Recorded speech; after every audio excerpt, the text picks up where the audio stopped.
Hi everyone, this is the third lecture for biotechnology and its applications. So let us start. Biotechnology in molecular diagnostics. In the first lecture, we had discussed applications of biotechnology in agriculture. In second lecture, we discussed application of biotechnology in medicine, right? And medicine માં બી therapeutics ની વાત કરી, મતલબ જેવી તમે therapy દઈ સકો, drugs દઈ સકો, hormones દઈ સકો to help. એ વાત થઈ ગઈ. The second portion in medicine is diagnostics. Diagnostics એટલે કઈ રીતના diagnosis કરવું કે કઈ disease છે, કઈ illness છે. Okay, and how to use biotechnology in it.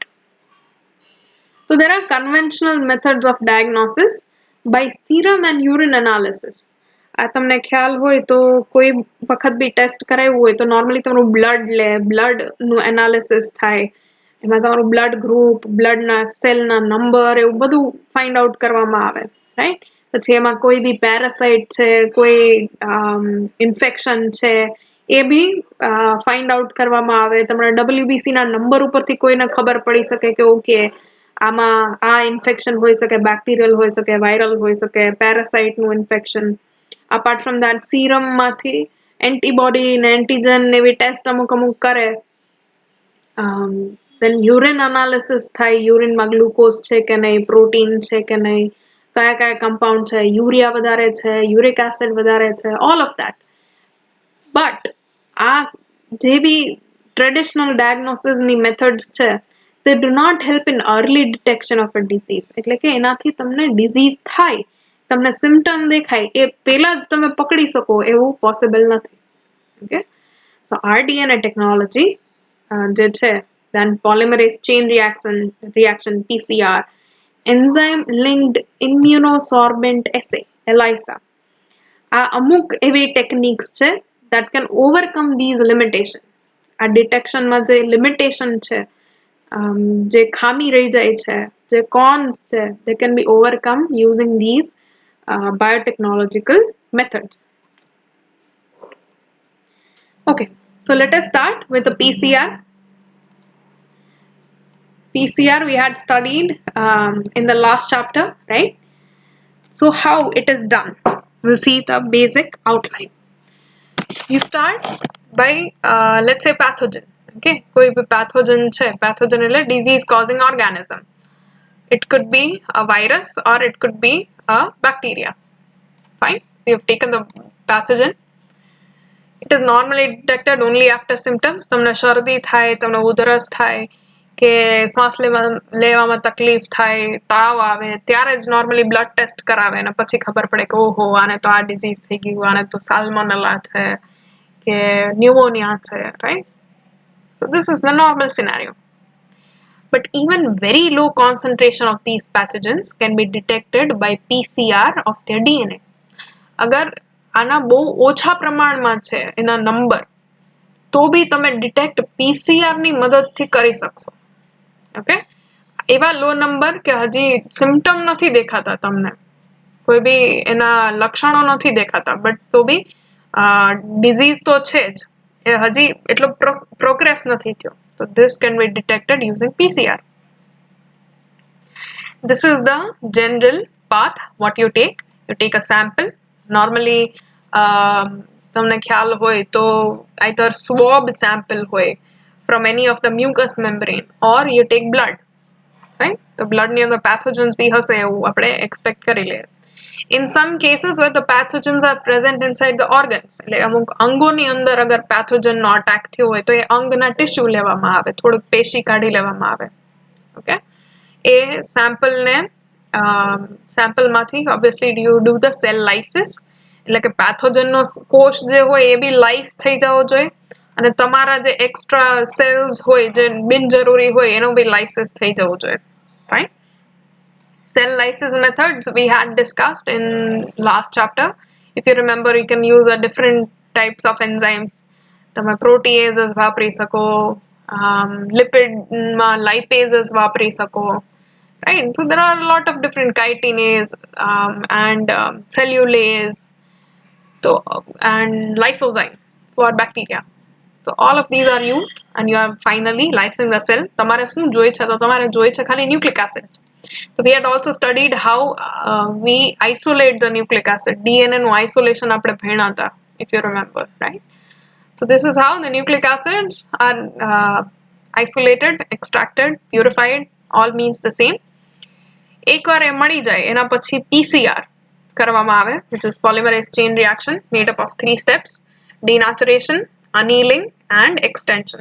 આવું ઘણી બધી સાયકલ માટે તમે કરો તો even though આમાં બહુ ઓછા નંબર હશે પેથોજનના, let's say 10 જ છે, 10 બી શું, 1 બી છે, તો if you remember last time આપણે એક એવું calculation કર્યું હતું કે એમાં ખબર પડે કે એક જીનની કોપી હશે તો that gene copy can be multiplied, એટલે એની 30 સાયકલ કરો તો તમને 1 બિલિયન 10⁹ જીનની કોપીઝ મળી જાય, એ ડીએનએ ની કોપી મળી જાય, રાઈટ? So just think કે આમાં એક પેથોજન તો હોવાનું નથી, you are obviously going to have a lot of pathogen DNA. તો એ પેથોજનનું ડીએનએ એમ્પ્લિફાય થાય and then you are finally able to detect the signal, અને તમે finally જોઈ શકો કે ઓહો આમાં તો આટલું બધું pathogens છે ખરા, આનામાં disease positive છે. Okay? This method is used to detect HIV in these times because I think when you study HIV તમને ખબર પડશે કે એ dormant virus છે. કોઈને HIV થયું હોય તો તમને ખબર ના પડે, only after a few years અને AIDS જે છે એ syndrome જે છે એ દેખાય, right? તો HIV નું ટેસ્ટ કરવું હોય તો it is done by PCR. Then cancer ની બી ટેસ્ટ જે છે is done in this way. And other genetics disorder, કોઈને genetic disorders હોય એની ટેસ્ટ બી આ રીતના કરવામાં આવે. કેન્સરના કેસમાં એવા cancer causing genes હોય અમુક કે તમને ખ્યાલ પડતો હોય કે આને કેન્સર હોઈ શકે અથવા તો આને હું એકવાર ટેસ્ટ કરાવી છે તો એ સ્પેસિફિક ટાઈપના અમુક જીન્સ છે એનું PCR કરવામાં આવે. Same thing with the genetic disorders.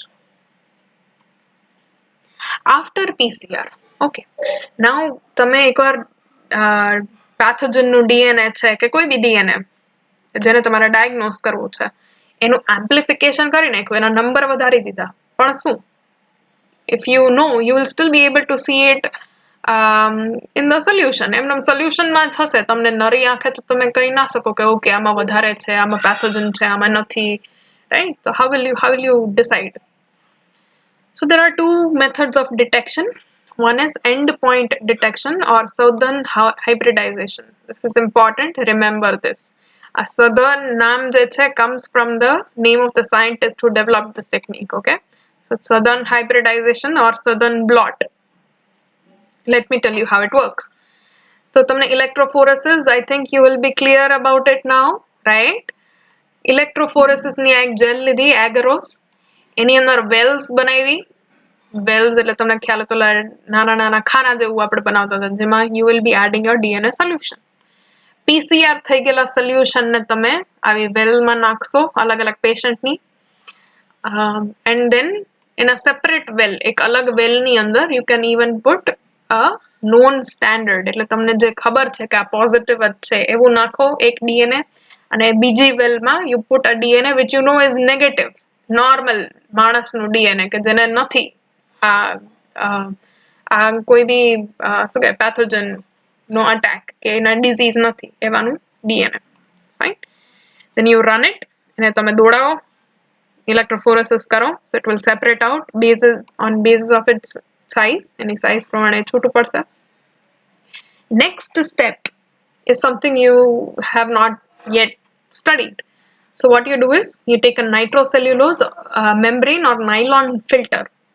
એક પતલી નાઇટ્રોસેલ્યુલોઝની મેમ્બ્રેન લેવાની, એની ઉપર તમારું જેલ રાખી દેવાનું, એગરોઝનું જેલ, એની ઉપર you put a lot of વજન, okay, you put a lot of weight, અને એમાં બ્લોટિંગ બફર બી યુઝ થાય, એક ટાઈપનું બફર હોય કે જે ડીએનએમાં કઈ ચેન્જીસ ન આવે એવું ધ્યાન રાખે પણ બ્લોટ થવામાં હેલ્પ કરે.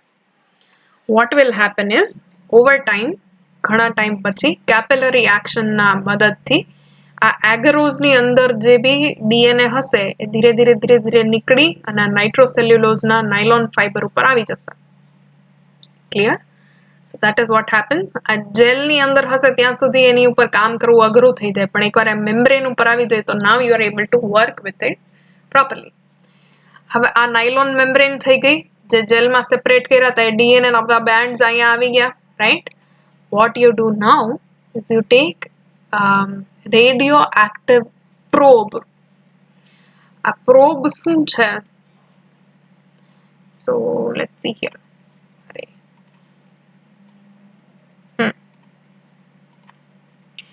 Probe, for example here it is 32p probe. मतलब એમાં phosphate group જે હશે is radioactive. Okay, nucleotide માં phosphate હોય જ છે. Rest of it is more like primer. તમને અગર યાદ હોય તો આપણે PCR માં primer વાપરતા હતા ને, એ ટાઈપના primer જેવું હોય. આમાં જે ન્યુક્લિયોટાઇડ ની સિક્વન્સ હશે એ તમારા પેથોજનના જીનના કોમ્પ્લિમેન્ટરી હશે. એટલે હવે આ નાઇટ્રોસેલ્યુલર મેમ્બ્રેન ઉપર જ્યાં જ્યાં બી પેથોજનનું જીન જે છે એ એનું એમ્પ્લિફિકેશન થયું હશે, એનું PCR થયું હશે, ત્યાં આ પ્રોબ જઈને બાઇન્ડ કરશે. I think you are able to understand. જ્યાં જ્યાં પેથોજન વાયરસ હોય કે બેક્ટેરિયા હોય એનું જીન જ્યાં જ્યાં એમ્પ્લિફાય થયું હશે ત્યાં ત્યાં આ પ્રોબ જઈ અને બાઇન્ડ થશે. ઓકે, કેમ કે એની પાસે કોમ્પ્લિમેન્ટરી સિક્વન્સ છે, આપણે બનાવેલું છે. ફાઇન, પ્રોબ જઈ બાઇન્ડ થયું. હવે even radio activity you cannot see with your naked eye. તો આની ઉપર ઓલી ફોટોગ્રાફિક ફિલ્મ આવે ને, in old cameras we use to have, એવી સેમ ટાઈપની there is an X-ray film. એ એક્સરે ફિલ્મ આની આ નાઇટ્રોસેલ્યુલોસ મેમ્બ્રેનની ઉપર રાખવામાં આવે ઇન અ ડાર્ક ચેમ્બર. એને ઇન્ક્યુબેટ કરવામાં આવે અને after some time when you remove that X-ray film, તો જ્યાં જ્યાં આ રેડિયો એક્ટિવ હશે ત્યાં ત્યાં ફિલ્મ ઉપર તમને આવા બેન્ડ્સ દેખાશે. ક્લિયર? હવે આમાં if you remember I had told you કે આપણે સેમ્પલની સાથે, પેશન્ટના સેમ્પલની સાથે એક પોઝિટિવ પેશન્ટનું સેમ્પલ અથવા પોઝિટિવ સેમ્પલ જેમાં તમને ખબર છે કે હા આને પોઝિટિવ છે એવું સેમ્પલ બી રન કર્યું હતું, અને એક નેગેટિવ સેમ્પલ કે ખબર છે કે આને ડિઝીઝ નથી એનું બી રન કર્યું હતું, right? So you will be able to compare કે આ બેન્ડની સાથે અગર પોઝિટિવ વાળામાં બી એ જ જગ્યાએ બેન્ડ હોય તો yes the person has this disease. અગર એને ત્યાં બેન્ડ ના હોય, કોઈ બી પોઝિટિવની સાથે કોઈ બેન્ડ મેચ ના થાય, then you can say કે ઓકે આનામાં એ પેથોજનનું ડિઝીઝ નથી. Clear? I hope you understand. This is the end point detection. End point detection એટલે આખે આખું PCR થઈ ગયું છે, PCR થઈ અને તમારું DNA રેડી છે. એ DNA માં હવે તમારે ફાઇન્ડ આઉટ કરવાનું છે કે આ જે બી જીન છે, ડિઝાયર્ડ જીન છે એ પ્રેઝન્ટ છે કે નથી. Clear? Okay. Then the next, okay, fine. It is used to detect pathogens DNA or RNA. It is also used to detect presence of mutated gene compared to normal gene. આ કઈ રીતના થશે? Mutated એટલે જેની અંદર mutation changes આવ્યા હોય એવું. Okay, and which is not, most of the mutations are not functional. they કઈ વાર આવું કઈ mutation થઈ જાય તો એના પછી એ gene functional રહેતું નથી. So here what will happen is કે તમારો sample હશે, sample ના bands હશે, એની સાથે you will be comparing normal gene bands. Okay, જે normal gene હોય એનું band.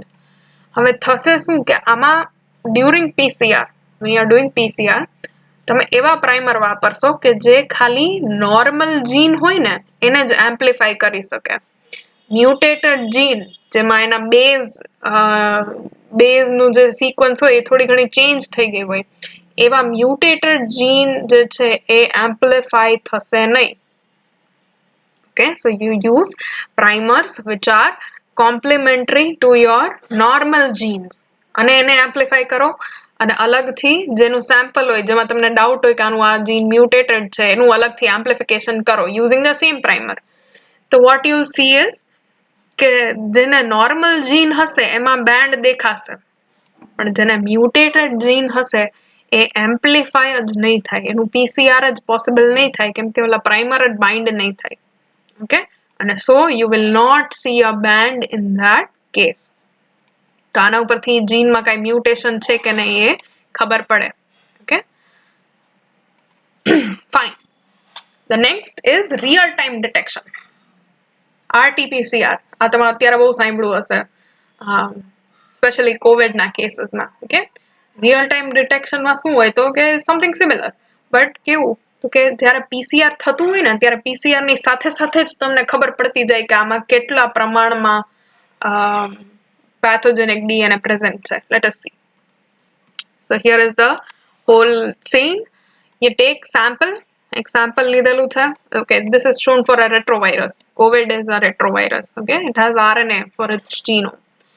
તો તમે સેમ્પલ કલેક્ટ કર્યું અને સ્વાબમાંથી સેમ્પલ લીધું, એમાંથી RNA નું એક્સ્ટ્રેક્શન કર્યું because it is a retrovirus. તો એ RNA હશે એનું genetic material, right? You take a retrovirus, take its RNA, એનું રિવર્સ ટ્રાન્સક્રિપ્શન કર્યું. રિવર્સ ટ્રાન્સક્રિપ્ટેઝ નામનું એક એન્ઝાઇમ હોય which will convert RNA into DNA. Okay, this you will be studying when you study transcription. So don't worry, પણ એ RNA માંથી DNA બનાવવાનું કામ કરે છે. Just remember that much. Right? Now, the special part. આના જે primer હશે, આમાં PCR કરવું પડશે આ સેમ DNA નું, right? So આ DNA ના PCR માટે જે પ્રાઇમર હશે, that primer will be called a probe. શું કામ તો કે એની પાસે એક આવું ડાઈ જેવું મટીરિયલ, એક ફ્લોરેસન્ટ ડાઈ ટાઈપનું મોલિક્યુલ અટેચ કરેલું હોય છે on the different and. Okay, now what will happen is કે જ્યારે આ પ્રાઇમર અને એક સાઈડ પ્રોબ, તો આ પ્રાઇમર તરફથી પોલિમરેઝ જે છે એ from 5' to 3', when it will start moving, તો જેવું 3' એન્ડ ઉપર જ્યાં પ્રોબ અટેચ છે ત્યાં પહોંચશે, it will cleave it, એને છૂટું પાડશે ત્યાંથી. ઓકે, અહીંયા તમને દેખાય છે એના અલગ અલગ ટુકડા થઈ ગયા અને આ જે સ્ટાર શેપનું છે એ છૂટું પડી ગયું. ફાઇન. તો જેટલા આ છૂટા વધારે પડતા જશે, this will fluoresce, એટલે કે તમને યુવી લાઇટમાં કેવું ફ્લોરેસન્ટ દેખાય એવું દેખાવાનું શરૂ થાય. ઓકે, એ ફ્લોરેસન્સ કેટલું આવે છે એ ડિટેક્ટ થવાનું શરૂ થાય. એટલે હરેક સાયકલમાં ડિટેક્શન બી થતું જાય અને amplification બી થતું જાય સાથે સાથે, right? So this is how you get the result. If there is positive result, તો જેમ સાયકલનો નંબર ઇન્ક્રીઝ થશે PCR માં, એવી રીતના ફ્લોરેસન્સ તમને વધતું વધતું વધતું દેખાશે. So this you can say is COVID positive. અગર આ એમ્પ્લિફિકેશન થશે નહીં, શું કામ ન થાય? કેમ કે સેમ્પલ નેગેટિવ હોય, રાઈટ? તો એનો મતલબ એમાં RNA જ નથી, RNA નથી તો DNA બન્યું નથી, DNA નથી તો તમે પોલિમરેઝ કામ શું કરે, રાઈટ? તો this will be negative, તમને કઈ ફ્લોરેસન્સમાં ઇન્ક્રીઝ દેખાશે જ નહીં. So this is how you can detect. Okay, one was after PCR and one is with PCR detection techniques. Fine. Then there is ELISA. What time is it? Okay. ELISA જે છે is known as enzyme linked immunosorbent assay. શું કામ એ હવે તમને ખબર પડશે. Let's see.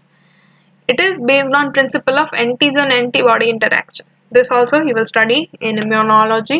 If already you have not studied, then antibody જે છે પ્રતિદ્રવ્ય, I think, which is called a antigen. Antigen could be anything. It could be a protein, it could be a dust particle, it could be a virus, it could be a bacteria. Antibody આ antigen ના against બને અને antibody antigen complex શું હોય તો કે આ antigen ની સાથે attach થાય, right? And this is what it forms. It is called an antigen antibody complex, right? So ELISA જે છે એ આ interaction ઉપર based છે, and this interaction is very specific. Like enzyme નું જેવું substrate સાથે ઉત્સેચકનું પ્રક્રિયક સાથેનું જે interaction specific છે ને, એટલું જ specific આ ELISA માં antigen અને antibody નું interaction છે. Okay, one antibody will only attach to its specific antigen. I think it is clear till here. Fine. Okay. So here the infection of pathogen can be detected by two ways. Either you detect presence of antigen, કાં તો તમે એન્ટીજનની presence એટલે કે protein, glycoprotein, virus, bacteria એ present છે કે નહીં એના માટે તમે ડિટેક્શનની મેથડ કિટ ડેવલપ કરો, અથવા you make a kit which detects presence of antibodies, અથવા એનું પ્રતિદ્રવ્ય જે છે, એન્ટીબોડી જે છે એના અગેન્સ્ટ બનેલું એને ડિટેક્ટ કરવા માટેની તમે કિટ ડેવલપ કરો. Okay, I tell you in brief કે કયા ટાઈમમાં કયું કરી શકાય. જ્યારે સ્ટાર્ટિંગ હોય એટલે કે લેટ્સ સે when the number of antigens, virus અથવા બેક્ટેરિયાનો નંબર વધારે છે એન્ટીબોડી કરતા, જ્યારે ડિઝીઝડ કન્ડિશન છે, then you can do antigen testing. Okay, ત્યારે વાયરસનો અથવા બેક્ટેરિયાનો નંબર વધારે હોય એવા સ્ટેજ ઉપર you have to do antigen testing. પણ તમારે એવું ફાઇન્ડ આઉટ કરવું હોય કે આ માણસને લેટ્સ સે કોરોના, લેટ્સ સે કોવિડ થયું છે પાસ્ટમાં કે નથી થયું, અથવા તો એનું ઇમ્યુન રિસ્પોન્સ જે છે એ જનરેટ થઈ ગયું છે કે નથી થયું, એટલે કે માણસની રોગ પ્રતિકારક શક્તિ લડવા માટે આવી ગઈ છે ઓર નથી આવી, that can be tested if you test for presence of antibodies. Okay, એના અલાવા જ્યારે અમુક એન્ટીજન માટે એન્ટીબોડી તમારી પાસે ટેસ્ટ કરી શકે એવા હોય જ નહીં, તો વોટ યુ ડુ ઇઝ કે એન્ટીજનને છોડી અને એની સામે એન્ટીબોડી જે બન્યા હોય એને ડિટેક્ટ કરવામાં you try. Okay, it will become clear when I show you these diagrams.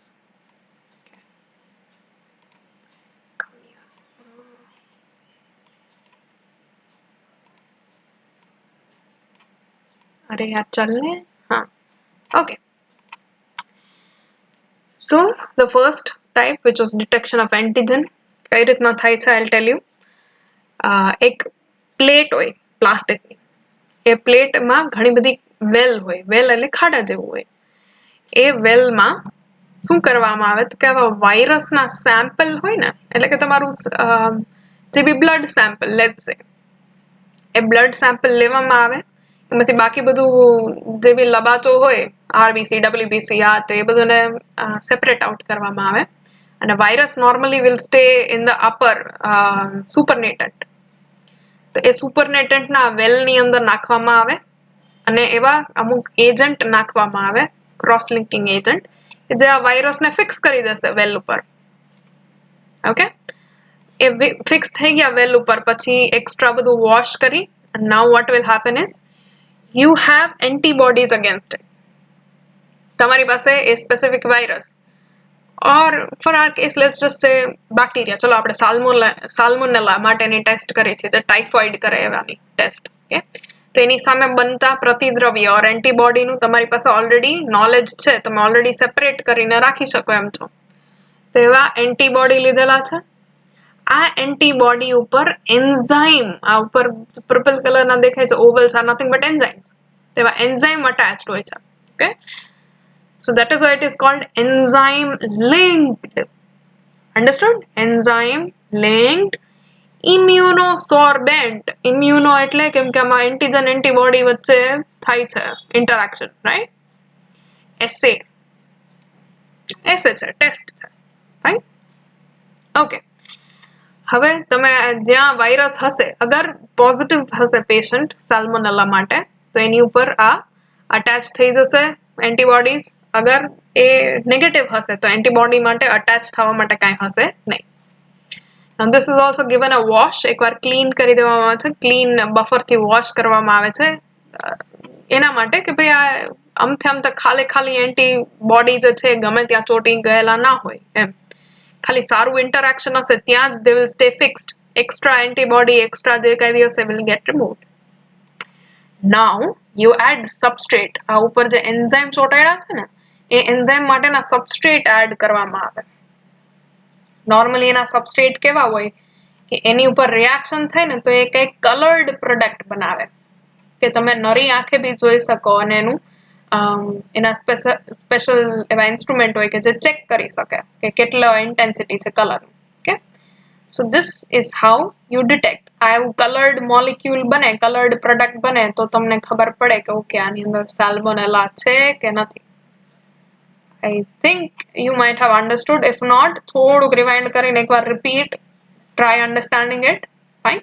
ELISA માં if you go on net, you will find a lot of different varieties. કેમ કે direct ELISA હોય, indirect ELISA હોય, sandwich ELISA હોય, but those are not important for you right now.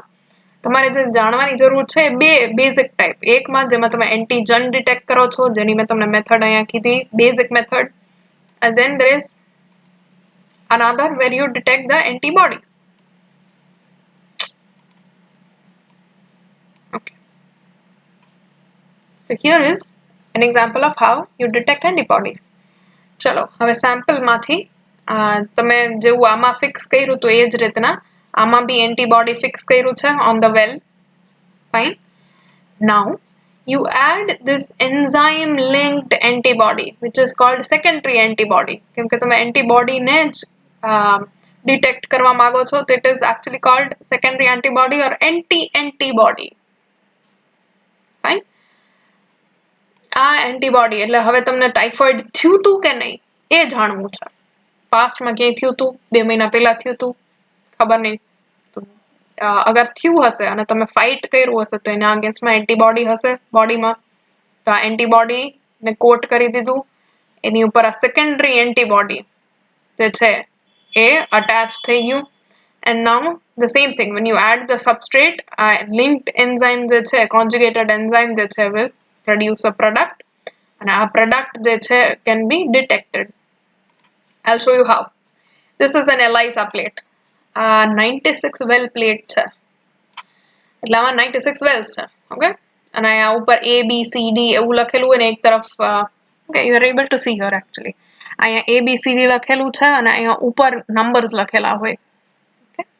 So this is how you can write down. તમારી diary હોય કે તમારું કોઈ બી કમ્પ્યુટર સિસ્ટમ હોય એમાં તમે લખી શકો કે A1 માં શું એડ કર્યું, A2 માં શું એડ કર્યું, etc. etc. Fine. So that is how all the samples are added. અને આમાં તમે એ બી જોઈ શકો કે the wells which have darker color, એટલે જેની અંદર કલર ઘાટો હશે ને એનો મતલબ કે એની અંદર એન્ટીજન અથવા એન્ટીબોડીનો લોડ બી વધારે છે. ફાઇન. અને જેનો કલર લાઇટ હોય એનો મતલબ આને માઇલ્ડ ઇન્ફેક્શન છે અથવા માઇલ્ડ ઇન્ફેક્શન થયું હશે. ઓકે, અને અમુક જે બ્લેન્ક જ લાગે, પાણી જેવું જ લાગે, એનો મતલબ આને કાંઈ ઇન્ફેક્શન છે નહીં. This is how you find out using ELISA. Fine. I think we'll discuss the next portion next time, okay, in the next lecture.